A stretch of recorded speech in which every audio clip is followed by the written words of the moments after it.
So, Phil, nice to meet you hello, again. Rudy. Hello, Phil.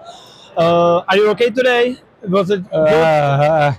Yes, I'm still a bit jet lagged and I feel a little bit disoriented, but it was a great day. It was a lot of enthusiastic people and a lot of people who want to tell me the adventures and the stories they have from, playing immersive games.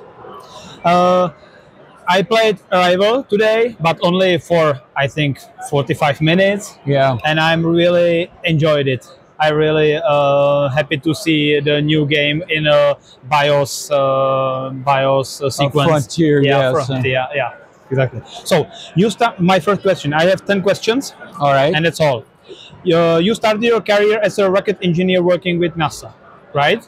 I did not work with NASA. My original was with Hughes Aircraft and later Raytheon. Okay. And I did some work for LPL, Lunar and Planetary Laboratories in Tucson. So I never worked with NASA. I worked with other aerospace firms on aerospace projects such as the EKV space vehicle. Okay, so how did that experience shape your approach to designing complex board games later on? Well, what it did was it gave me some experience in the types of things that I wanted to include in a game such as High Frontier, for instance. What did I want to simulate? And what was okay to leave out? And so that's basically what my years as a project engineer on an aerospace vehicle taught me. Yeah. Your games often merge hard science with deep mechanics. Do you see board games as a way to teach science or rather to simulate it? Well, I do see it a way as teach science, but the basic thing that board games do is show that there are fundamentals in understanding anything, not just science, but there are fundamentals that can be transcribed as rules that help you visualize all sorts of complex phenomena. And this is a way that games can do things that no other genre can, really. The idea that just a few knowledge can be applied over the entire spectrum of your experiences and potential understandings. This is the sorts of rules that you search for when you're designing a game, and can help understand just the importance of rules in general in the universe and comprehension. Yes, that's true. The BIOS trilogy explores the origin of life and evolution in a very ambitious way. What was the initial spark behind this idea? What was the which part? What was the initial spark behind this idea? Oh, the initial spark behind the idea. To start all of this. All right. Well, I sort of remember this, kind of remember it. I mean, I like people who think outside the box. And I was reading paleontologist works such as by Bob Backer, who at that time had very heretical ideas about dinosaurs. And I loved dinosaurs like all kids did. Me too. Of course, it shows. And so one of the things he says in his books is, well, if you like the clash of huge dynasties, then the Triassic period is the time for you, because at this time, what would someday become mammals, someday become reptiles or dinosaurs, were on pretty much equal footing, and it's at one point one was ahead and the other was the supreme carnivore or herbivore or whatever. So throughout the Triassic, it was a give and take. And I never realized that before. I always thought you know, dinosaurs started big and the mammals small, and it got reversed. And so this made me think, well, I really could do something to illustrate this point. I could have a game on dinosaurs versus mammals. And once I had that sort of sequence of how to simulate evolution of organs and things in megafauna, I thought, well, what about, I have all these books on the origins of life, and they have all these different wacko theories. What if I tried to clam all of them in and make them all possible? And again, no, it was absolutely impractical. But nevertheless, I tried to do something like that. And, well, I have to continue. Now that I've got most of the life on Earth history, I got to make them all together and continue them to the present day. So it's sort of snowballed from initial heretical thinking about something which I thought I understood, but new evidence sort of upturned it. So I hope that answered your question. Yeah, yes, very. Many players say your games are among the most complex ever made. How do you decide what level of complexity is still accessible and when to stop adding more? Well, the way I approach games is that I look at a subject, I try to itemize everything that I think is important about that subject that I want to include, and then try to ignore all the rest or throw out all the rest. And at this point, it may be too involved or too integrated or too convoluted or whatever.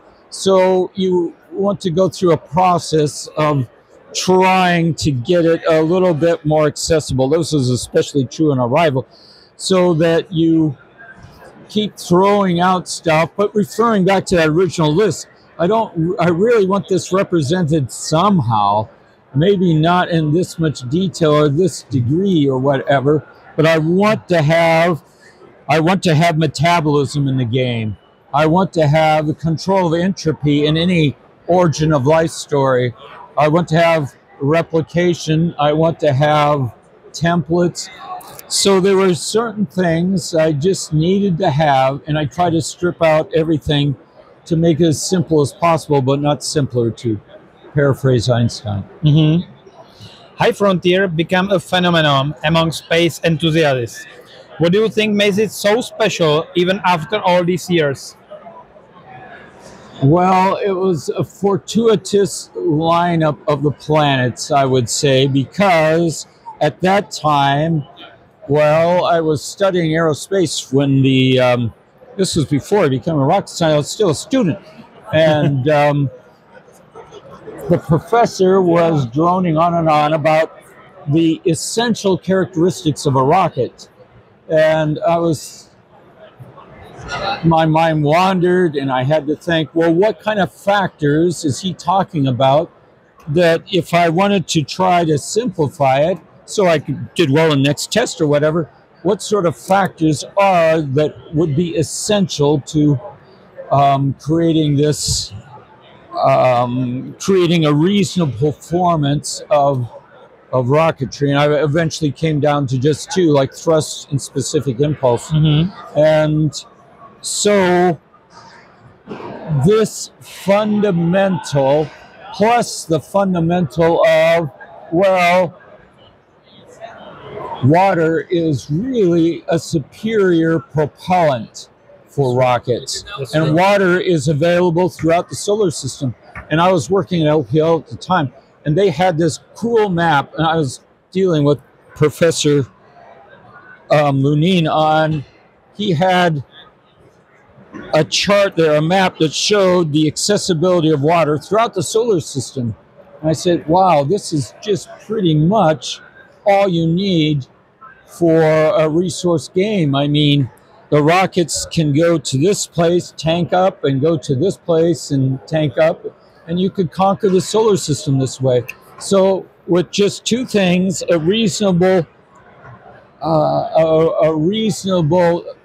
distillation of rocket performance into two numbers, thrust and specific impulse, and a map of where the water is available, and a third map, which was also available at LPL, which was a delta V map of what it took to get from where to where, anywhere in the solar system. And this was an amazing map. I said, well, this is practically all the map I need for a game right here. And because using the rocket equation, all you need to know is the delta V, and initial mass, the logarithm of initial mass minus final mass, so or divided by the final mass. So everything sort of came together in a moment. And I was kind of the first onto that platform, you know, before Kerbal Space or whatever. So it had some lasting appeal because of that. There were some parts of it that, you know, are still overly complex and the like, but this essential chassis is what carried the series, and is still carrying the series. We're up at Module 5 now. Yes, High Frontier is one of my most favorite games of all. I love it. Oh, excellent, Rudy, excellent. I love it so much. So, yes, over the years, you worked with your son, Matt. Yes. And many others.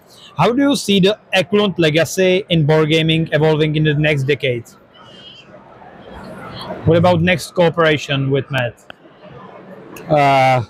Well, it's not only Matt, but my two grandsons, Matt's children as well. The oldest, Malcolm Eklund, is also a board game designer, and I've been working with him on some of these things. And my son has a big, important job, so he's got a lot of ideas, but he rarely has the stamina to carry it through because he's a father and a job and the like. So there is, at least in some regards, still falls back on me and my experience in getting games to the table to try to get these things out. I'm really hoping he designs something, because I love Station Fall and I love Pax Transhumanica, for example. They are really, really cool games. So I hope that Matt will design something next. So your new project Arrival looks like another big step in your exploration of science and humanity. Can you tell us what the game is about and how it differs from your previous titles? So Arrival is a game, as you say, that continues the saga that was continued in Interstellar, and now they arrive at an alien planet. And so in some ways, Arrival takes pieces of a lot of other games that I've done, including evolutionary games and bioseries such as Megafauna and the like, including the origins of consciousness in BIOS Origins, including what the ideal governance is in many of the games that I've done, cooperation versus competition. What is the ideal society? What is the ideal economy when you're starting from scratch a brand new colony? What is the morality of arriving at a new place and it's already may have primitive life on it? What are you allowed to do, especially if you've traveled a century through space just to get to this spot?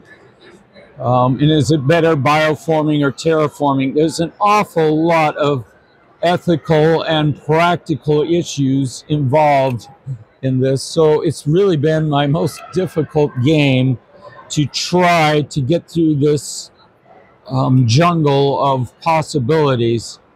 And it's been very difficult to try to get this into something workable and understandable. And I've had to try to throw out an awful lot, still consulting that initial list of fundamentals that I want to be preserved in some fashion at the end product.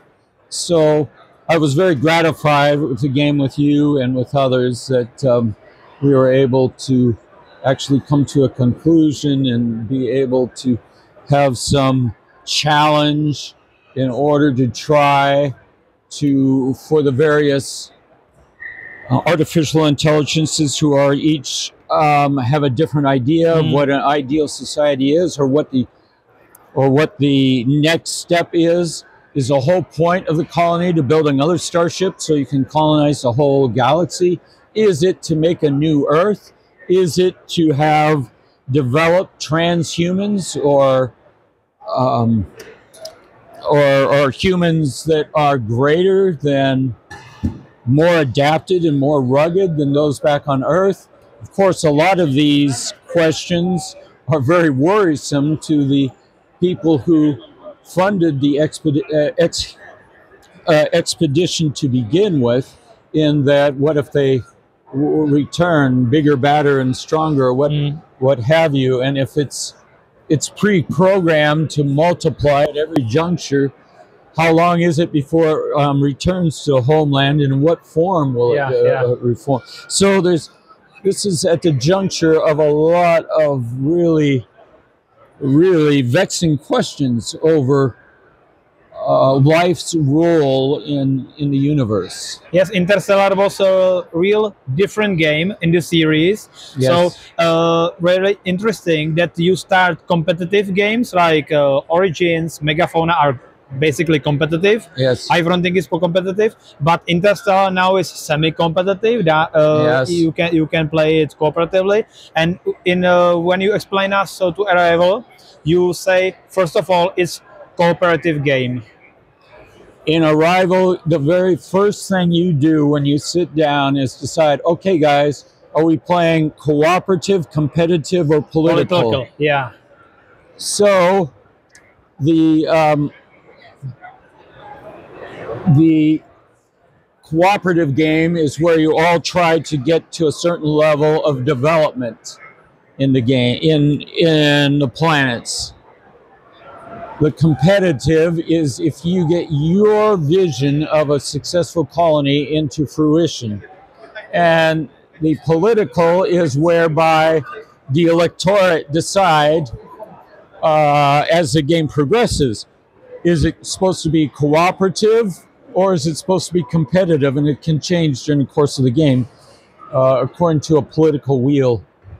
So this is sort of the most ambitious of the particular gaming styles here, so that you can do almost anything. Mm-hmm. So my last question, because you just answered for some of my prepared questions. Yes. If one of your games were to become a film or movie, who would you want to direct it and why?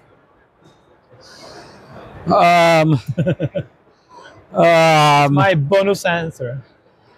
Well, yes, a bonus question. Bonus question.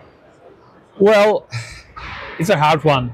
Well, it's a hard one. Now, Stanley Kubrick comes to mind right away. 2001. Oh, I love his now, films. his films really have something to say, even though sometimes I wonder about the plot. But a game also doesn't have a contrived ending. That's what makes it a game. It can go in any direction. So in a Kubrick film, you really are looking outside of the box in, and I sort of, that's the one that comes to mind right away. Yes, his movies are phenomenal. Yeah. Full Metal Jacket or 2001 Space Odyssey. Yeah. Really beautiful. So Phil, thank you so much for this quick Okay, interview. Rudy. It was my pleasure to answer you. So have fun for the rest of the fair. You too. You too. Thank you so much.